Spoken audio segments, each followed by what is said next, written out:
The betrayal of Stretch is considered to be among some of the biggest betrayals in GTA history, but what's particularly interesting about his betrayal is that he not only abandoned his family, but he made history repeat itself. Don't forget to leave a like and subscribe to the channel, and let's get into the video. Stretch made friends in prison before Stretch came out from prison and met up with Franklin and Lamar.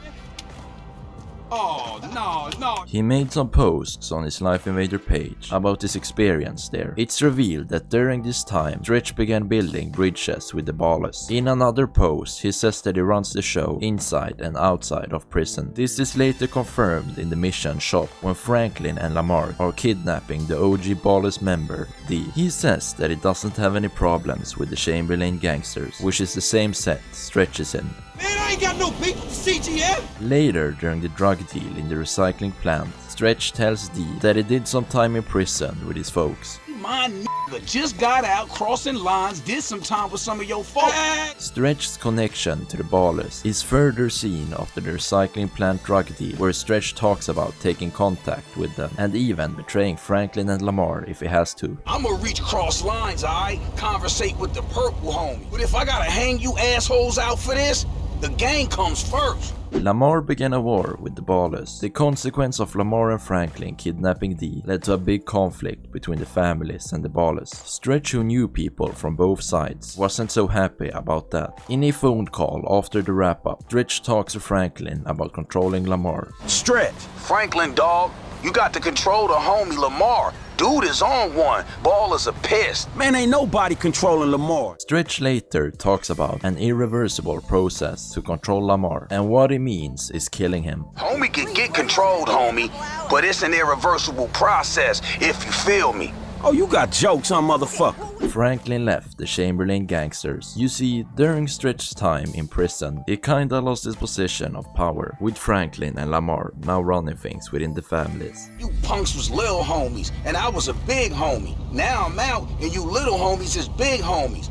But you still gotta respect. Man, what the fuck this talking about? Franklin explains to Stretch that he is not part of the Chamberlain set anymore and even has beef with them, and decided to start his own set called the Forum Gangsters. We ain't CGL for life, cause all that means is we giving you money for nothing. We got our own shit now, homie. Forum Gangsters. Stretch losing his position of power within the families and also being shown no respect builds up an inner anger for revenge. Shit, you gonna get yours. Stretch betraying Franklin and Lamar was mainly about missing the old gang hierarchy. He misses the good old days where younger recruits respected the OGs and was beaten up if they didn't listen. Man, fuck the OGs then. You know what I'm saying? This ain't no motherfucking pyramid scheme. The pyramid scheme. Stretch's pyramid scheme is based on the family's old traditions, where the new young recruits worked to pay for the OG's bills. This is something that Franklin completely ignores, and Stretch does not take it for granted. In a phone call, Stretch tells Franklin that his payments are late and that he owes him after starting a war with the Ballas. Where my dudes, motherfucker? It's like membership payment time. Oh shit, I'm sorry, man. If you and Lamar wasn't so stupid to set up a deal with a Ballas fool wanted to clap your ass, we'd all be fine right now. Punk, you owe me. Later on, when Franklin is given a luxurious house by Lester, Stretch calls him and has one or the other to say about it. Hey man, round the way they saying you got this high-end whip lick on the go. Is that what's up? Man, don't listen to them fucking snitches, homie. You know what's happening. Where my cut, motherfucker? You got to bring the OG in, you dig? Nah, I don't dig, motherfucker.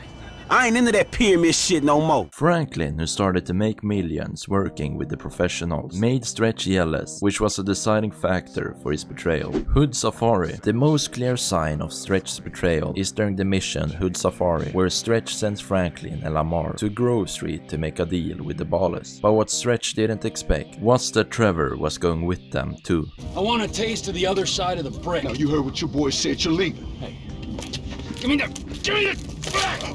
Did we ask for a key or a fucking ounce! Trevor saved the life of both Franklin and Lamar, and they managed to come out alive. What's interesting about the drug deal is that Stretch had really good connections with the Ballers, so there is no reason they would try to scam them for such a little thing, unless this was something planned by Stretch. Because as we know, he was already jealous of the money Franklin was making. Franklin calls Lamar after the mission, asking him if he has called Stretch about the situation, in which Lamar will reply, saying that Stretch was as shocked as they were. Man, have you spoke to Stretch?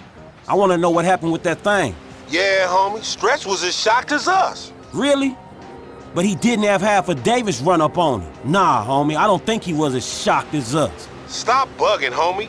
You need to take a page out the crazy white man's book. That dude cold. Look, man, keep an eye on Stretch, dawg. I'm serious.